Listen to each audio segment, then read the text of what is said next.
কৃতজ্ঞতা প্রকাশ করছি যে আমাদের ঢাকা মহানগর উত্তর এবং দক্ষিণ সহ বিভিন্ন যে কমিটি দিয়েছে এবং আমরা আমার কনভেনার সাইফুল আলম নীরব এবং দক্ষিণের রফিকুল আলম মজনু এবং রবিন সহ আমি সহ আমাদের কমিটি হয়তো বা নামে দুটি উত্তর দক্ষিণ, বাট আমাদের অস্তিত্ব কিন্তু একটি।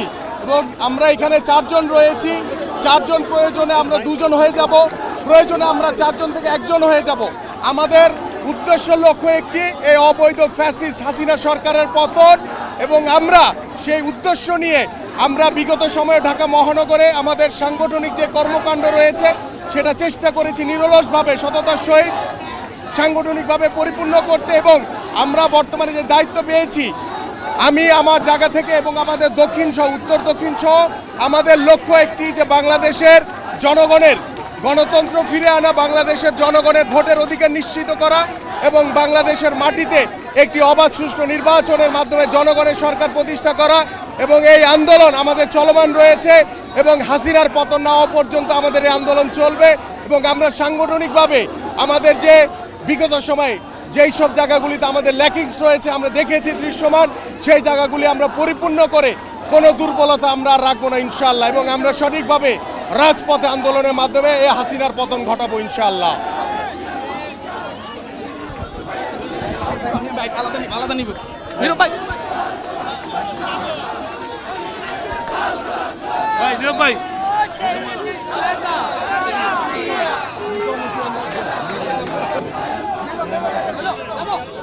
আপনাদের নতুন কমিটি ঘোষণা হলো, আপনারা ম্যাডামের মুক্তির দাবিতে আন্দোলন করছেন, সরকার পতনের দাবিতে আন্দোলন করছেন। আপনাদের এই কমিটি কতটা বেগবান হবে বা এই আন্দোলন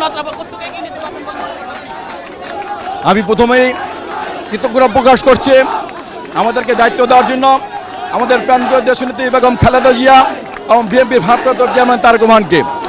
আমরা মনে করি আমরা বিগত দিনে কোনো আন্দোলনেই ব্যর্থ হয়নি, সে আন্দোলন সফল আন্দোলন হচ্ছে, আন্দোলন একটি দানা বেঁধেছে।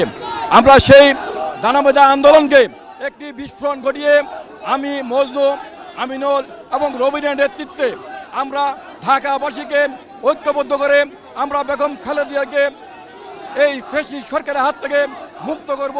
দেশনেত্রী বেগম খালেদা জিয়াকে মুক্ত করে তারেক রহমানকে দেশের মাটিতে ফিরিয়ে আনবো এবং বাংলাদেশের মানুষকে মুক্ত করার জন্য আমি মজনু, আমিনুল এবং রবিনের নেতৃত্বে ঢাকাবাসীকে একত্রিত করে আমরা এই ফ্যাসিস্ট হাসিনার পতন ঘটিয়ে বাংলাদেশে গণতন্ত্র প্রতিষ্ঠা করব। তাহলেই বাংলাদেশের মানুষের মুক্তি হবে, বেগম খালেদা জিয়ার মুক্তি হবে, তারেক রহমান দেশের মাটিতে ফিরে আসবে। সেই প্রত্যয়ে সবাই ঐক্যবদ্ধ হয়ে কাজ করবো ইনশাল্লাহ। আমরা ঐক্যবদ্ধভাবে ঢাকা মহানগর দক্ষিণ বিএনপি সকলকে সাথে নিয়ে আমরা একসঙ্গে কাজ করব, সংগঠনকে শক্তিশালী করব এবং আমাদের প্রথম কাজ হবে আমাদের নেত্রী দেশনেত্রী বেগম খালেদা জিয়াকে মুক্ত করা। কারণ দেশনেত্রী বেগম খালেদা জিয়া মুক্ত হলেই বাংলাদেশ মুক্ত হবে, গণতন্ত্র মুক্ত হবে, মানুষের ভোটাধিকার মানুষকে ফেরত দেওয়া যাবে ইনশাল্লাহ। আমরা আশা করি আমরা সফল হব। দেশ নায়ক তারেক রহমানের নেতৃত্বে আন্দোলন সংগ্রামের মধ্য দিয়েই বেগম খালেদা জিয়াকে আমরা মুক্ত করব এবং ঢাকাবাসীকে আমরা ঐক্যবদ্ধ করেই অল্প দিনের মধ্যেই আমরা রাজপথে নামবো ইনশাআল্লাহ।